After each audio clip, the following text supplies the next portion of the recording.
Deus provê, Deus proverá, a sua misericórdia não faltará. O texto do Evangelho segundo Marcos nos alerta acerca dos perigos de uma interpretação rigorista acerca do descanso sabático.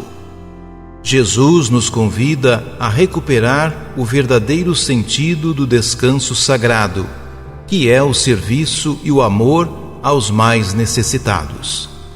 O dia do Senhor não é simples preceito, mas tempo propício para nos aproximarmos mais de Deus e dos irmãos.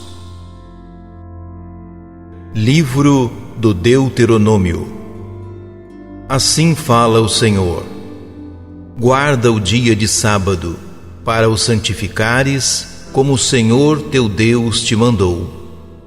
Trabalharás 6 dias, e neles farás todas as tuas obras.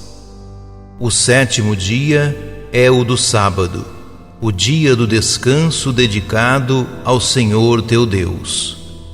Não farás trabalho algum, nem tu, nem teu filho, nem tua filha, nem teu escravo, nem tua escrava, nem teu boi, nem teu jumento, nenhum algum de teus animais, nem o estrangeiro que vive em tuas cidades, para que assim teu escravo e tua escrava repousem da mesma forma que tu. Lembra-te de que foste escravo no Egito e que de lá o Senhor teu Deus te fez sair com mão forte e braço estendido. É por isso que o Senhor teu Deus te mandou guardar o sábado.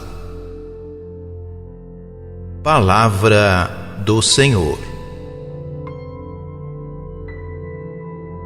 Salmo 80. Exultai no Senhor, a nossa força. Cantai salmos, tocai tamborim, harpa e liras suaves tocai. Na lua nova soai a trombeta, na lua cheia, na festa solene. Porque isso é costume em Jacó, um preceito do Deus de Israel, uma lei que foi dada a José quando o povo saiu do Egito. Eis que ouço uma voz que não conheço. Aliviei as tuas costas de seu fardo, cestos pesados eu tirei de tuas mãos. Na angústia a mim clamaste, e te salvei. Em teu meio não exista um Deus estranho, nem adores a um Deus desconhecido. Porque eu sou o teu Deus e teu Senhor, e da terra do Egito te arranquei. Exultai no Senhor, a nossa força. Carta de São Paulo aos Coríntios. Irmãos, Deus que disse: do meio das trevas brilhe a luz, é o mesmo que fez brilhar a sua luz em nossos corações, para tornar claro o conhecimento da sua glória na face de Cristo. Ora, trazemos esse tesouro em vasos de barro, para que todos reconheçam que este poder extraordinário vem de Deus e não de nós.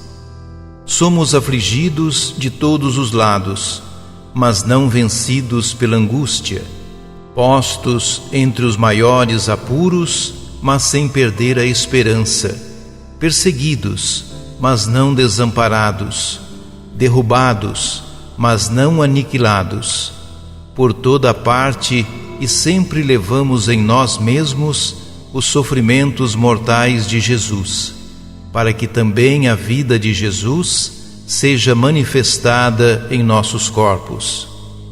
De fato, nós, os vivos, somos continuamente entregues à morte por causa de Jesus, para que também a vida de Jesus seja manifestada em nossa natureza mortal. Palavra do Senhor. Proclamação do Evangelho de Jesus Cristo, segundo Marcos.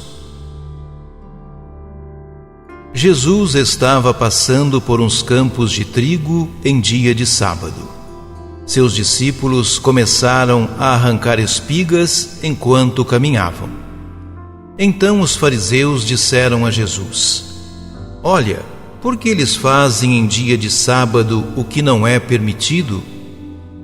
Jesus lhe disse: Por acaso nunca lestes o que Davi e seus companheiros fizeram quando passaram necessidade e tiveram fome? Como ele entrou na casa de Deus no tempo em que Abiatar era sumo sacerdote, comeu os pães oferecidos a Deus e os deu também aos seus companheiros? No entanto, só aos sacerdotes é permitido comer esses pães. E acrescentou: O sábado foi feito para o homem, e não o homem para o sábado. Portanto, o Filho do Homem é Senhor também do sábado. Jesus entrou de novo na sinagoga. Havia ali um homem com a mão seca. Alguns o observavam para ver se haveria de curar em dia de sábado, para poderem acusá-lo. Jesus disse ao homem da mão seca: Levanta-te e fica aqui no meio.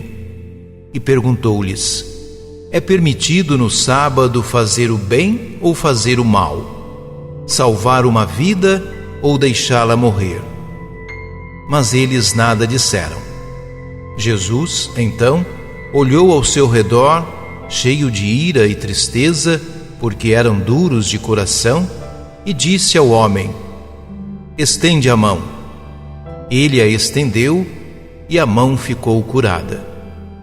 Ao saírem, os fariseus com os partidários de Herodes imediatamente tramaram contra Jesus a maneira como haveriam de matá-lo.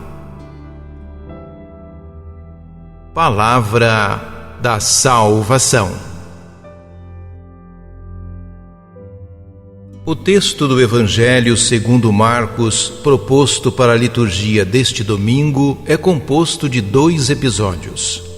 O primeiro deles nos dá exemplos para entender como viver o dia do Senhor, com o relato dos discípulos colhendo espigas de trigo em dia de sábado.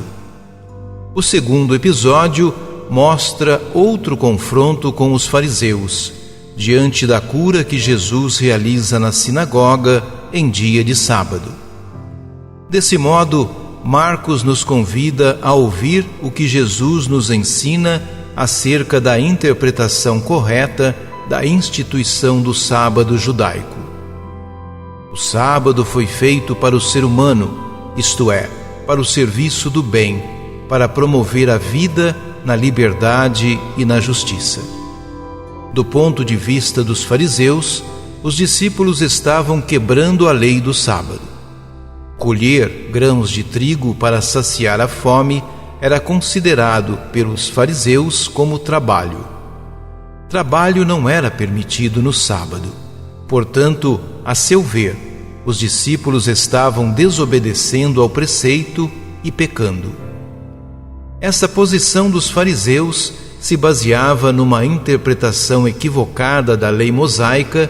Então Jesus recupera o verdadeiro sentido da observância do dia de sábado, vinculando-o ao serviço da vida. Quanto à controvérsia acerca da autoridade de Jesus para perdoar os pecados e realizar curas em dia de sábado, fica evidente nos 2 exemplos que o critério da observância deste preceito é a prática do bem, indo ao encontro das necessidades básicas humanas, no caso, saciando a fome e curando as dores físicas em consequência da doença. É importante notar que Jesus não diminui a importância do sábado como dia consagrado ao Senhor, mas redireciona seu sentido e sua finalidade. Ele ensina seus discípulos a se posicionarem com liberdade diante das diversas interpretações que a lei mosaica foi recebendo na história do povo escolhido. Deus provê, Deus proverá, a sua misericórdia não faltará.